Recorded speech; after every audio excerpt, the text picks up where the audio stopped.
नमस्कार बंधुरा mom's kitchen blog থেকে সবাইকে স্বাগত। আজ একটা নতুন রেসিপি নিয়ে আপনাদের সাথে চলে আসব। আজ তো শুভ রাখি বন্ধন উৎসব। সেই রাখি বন্ধন উৎসবে সকলকে জানাই আন্তরিক প্রীতি ও শুভেচ্ছা।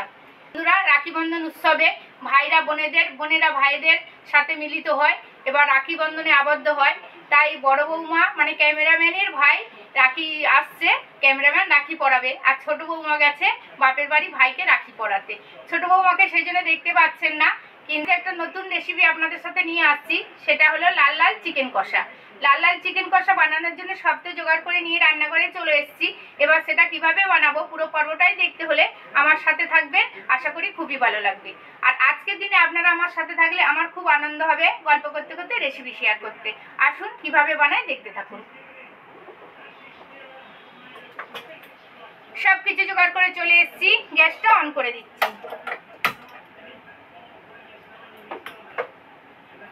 তো গরম হয়ে গেছে, কড়ার মধ্যে তেল দিয়ে দিচ্ছি।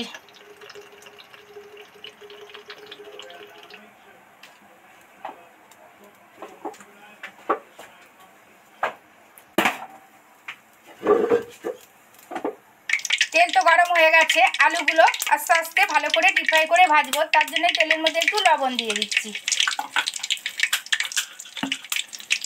এবার এর মধ্যে আলুগুলো আস্তে আস্তে উঠিয়ে দেব।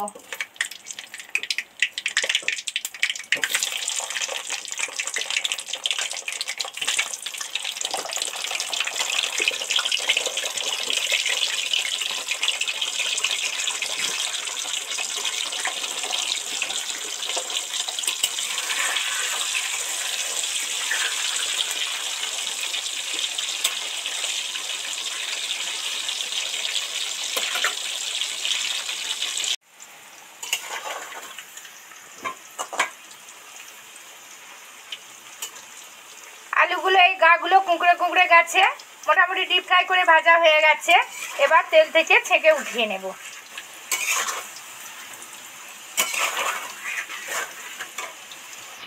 আলুগুলো একটা একটা করে তেল থেকে উঠিয়ে নিচ্ছি। এইভাবে ডিপ ফ্রাই করে আলুগুলো ভেজে নিলে এবার মাংসের মধ্যে দিলে যত কিছু ফোটানো যায়, যতক্ষণ ফোটানো যায়, আর কিন্তু ভেঙে চুরে যাবে না, স্বাদ আরও আলু দ্বিগুণ হয়ে যাবে তখন।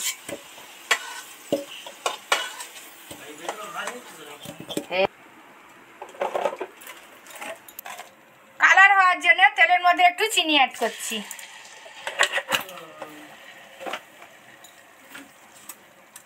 দুটো এলাচের টুকরো, একটা শুকনো লঙ্কার টুকরো, আর একটা ডালচিনি, আর দুটো তেজপাতা এর মধ্যে দিয়ে দিচ্ছি।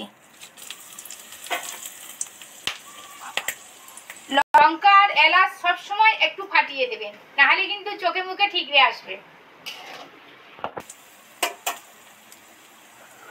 এলাচ, লবঙ্গ, ডালচিনি, তেজপাতার গন্ধ তো রান্নাঘর একদম গন্ধে মমা করছে। এবার এর মধ্যে পেঁয়াজ আর টমেটোটা দিয়ে দেব।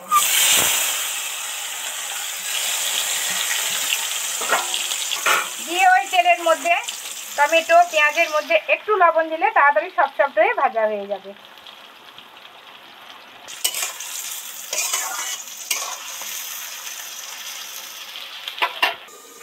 কড়াতে পেঁয়াজ টমেটো তো সবটাই ভাজা হতে থাকছে। আর এবার একটা আদা রসুনের পেস্ট, কিছুটা মোটামুটি ভালোই পরিমাণে আদা রসুনের পেস্ট নিয়ে নিয়েছি। এবার এর মধ্যে অন্য মশলাগুলো অ্যাড করব। 1 চামচ লঙ্কা গুঁড়ো, একটু ঝাল ঝাল লাল লাল হবে সেই জন্য একটু বেশি লঙ্কা গুঁড়োই দিচ্ছি। চিকেন কষার মতো তো, তাই একটু লাল লাল ঝাল ঝাল না হলে ভালো লাগবে না। আর 2 চামচ হলুদ গুঁড়ো,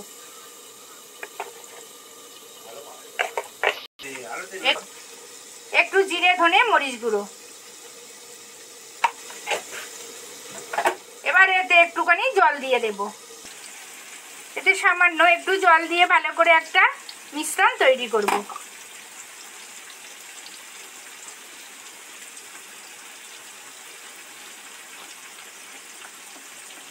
শুকনো গুঁড়ো লঙ্কা, শুকনো হলুদ গুঁড়ো তেলের মধ্যে দিলে একটা পোড়া পোড়া ভাব এসে যাবে, সেই জন্য এতে একটু লিকুইড মশলা বানিয়ে নিলাম, এতে স্বাদ আরও দ্বিগুণ হয়ে যায়। এই মশলাটা তেলের মধ্যে দিয়ে দিচ্ছি। ভালো করে নেড়ে চেড়ে 5-7 মিনিট একদম মিশিয়ে দেব আর একদম ডিপ ফ্রাই করে ভেজে নেব। যতক্ষণ না তেল ছেড়ে যায়।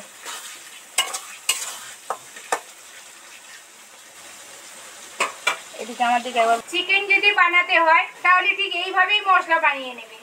চিকেন কারির মশলাটাই আসল।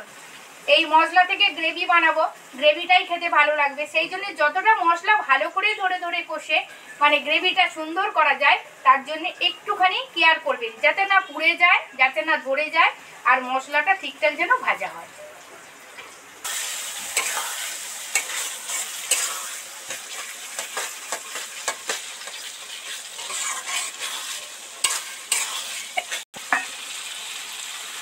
মশলা থেকে তেল ছেড়ে গেছে, তেলগুলো কেমন উপরে বুজবুজ বুজবুজ করে উঠছে। এবার মশলাটা পুরো কমপ্লিট হয়ে গেছে। এবার এই কমপ্লিট মশলার উপর একটু টক দই দিয়ে দেব।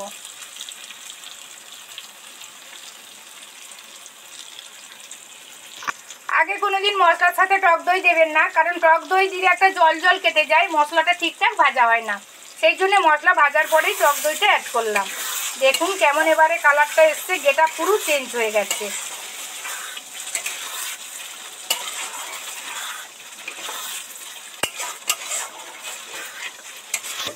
মশলাটা পুরো কমপ্লিট হয়ে গেছে, একদম তেল উপরে উঠে গেছে। এবার এই মাংসটা দিয়ে দেবো।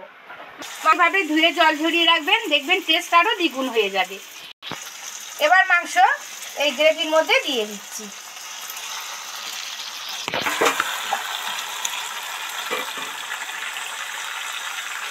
এইবার নেড়ে চেড়ে মাংসটা এই গ্রেভির সাথে মিশিয়ে আরো আধা ঘন্টা ভালো করে কষতে থাকবো।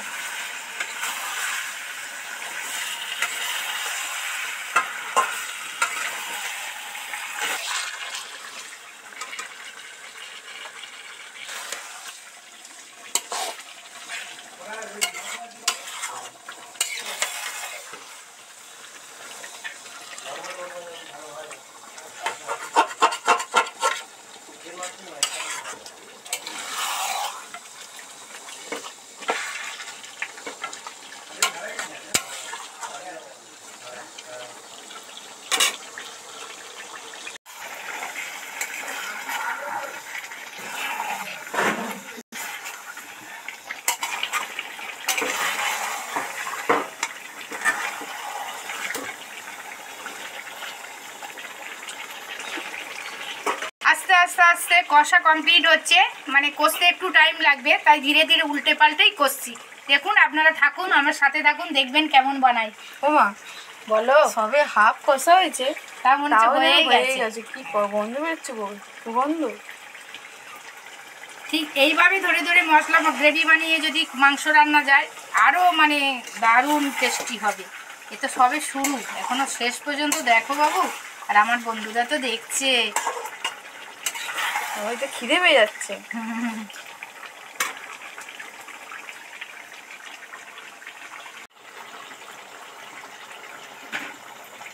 মোটামুটি কষা তো কমপ্লিট হয়ে এসছে, এখনো 5-7 মিনিট ধরে ধরে কষবো, তবেই টেস্ট আসবে।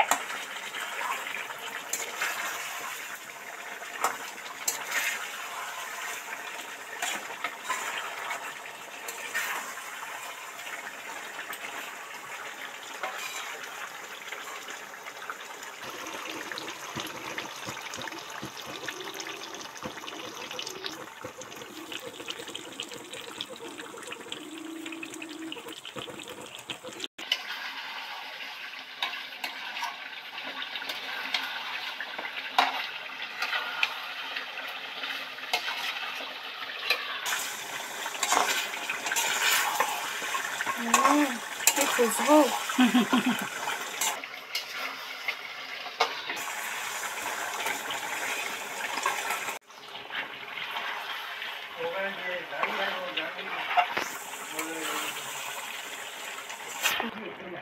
মাংস তো কষা কমপ্লিট হয়ে গেছে, দেখুন তেল উপরে টুকবুক টুকবুক করে ফুটছে। এবার ওদিকে তো গরম জল বসিয়েছি, যে কোনো মাংস বানানোর জন্য সবসময় গরম জল ইউজ করতে লাগে, সেই জন্য গরম জলটা এর মধ্যে দিয়ে দেবো।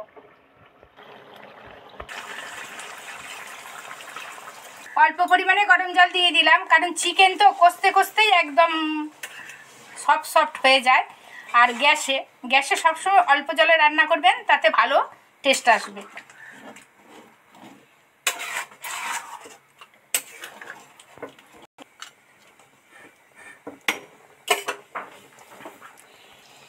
গরম জল দিয়েছি, সেই জন্য মাংসটা টুকবুক টুকবুক করে সঙ্গে সঙ্গেই ফুটতে থাকছে। এইবার এর মধ্যে ভাজা আলুটা দিয়ে দেব।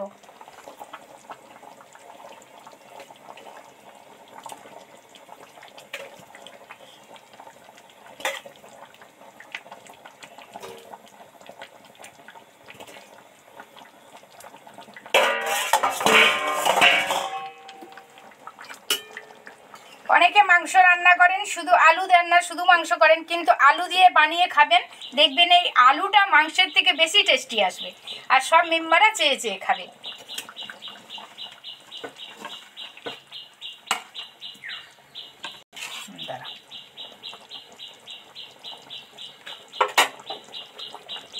টকবক টকবক করে তো ফুটছে, এবার ঢাকা দিয়ে ঠিক 10 মিনিট নিভু আঁচে রেখে দেবো। তারপরে 10 মিনিট পর আবার আপনাদের সাথে ফিরে আসছি। 10 মিনিট পর চলে এসেছি। ভিতরে তো টুকবুক টুকবুক করে নিভু আঁচে ফুটছে, আর দারুণ রান্নাঘরে ফ্লেভার বেরিয়েছে। খুলে দেখি এবার কেমন কি হচ্ছে।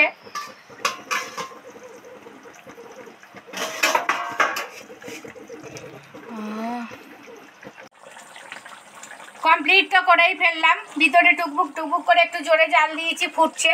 এবার কিচেন কিং গরম মশলা দিয়ে দেব।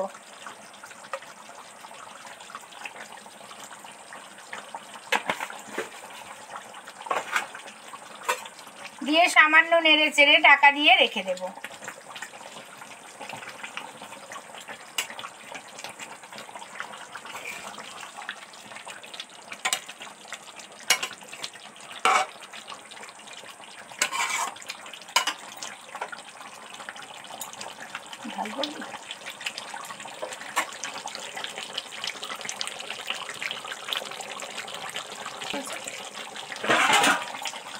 কিচেন কিং গরম মশলা তো দিয়েই দিলাম, এবার ঢাকা দিয়ে রেখে দেব। যখনই খাবে তখনই ঢাকা খুলেই সার্ভ করব।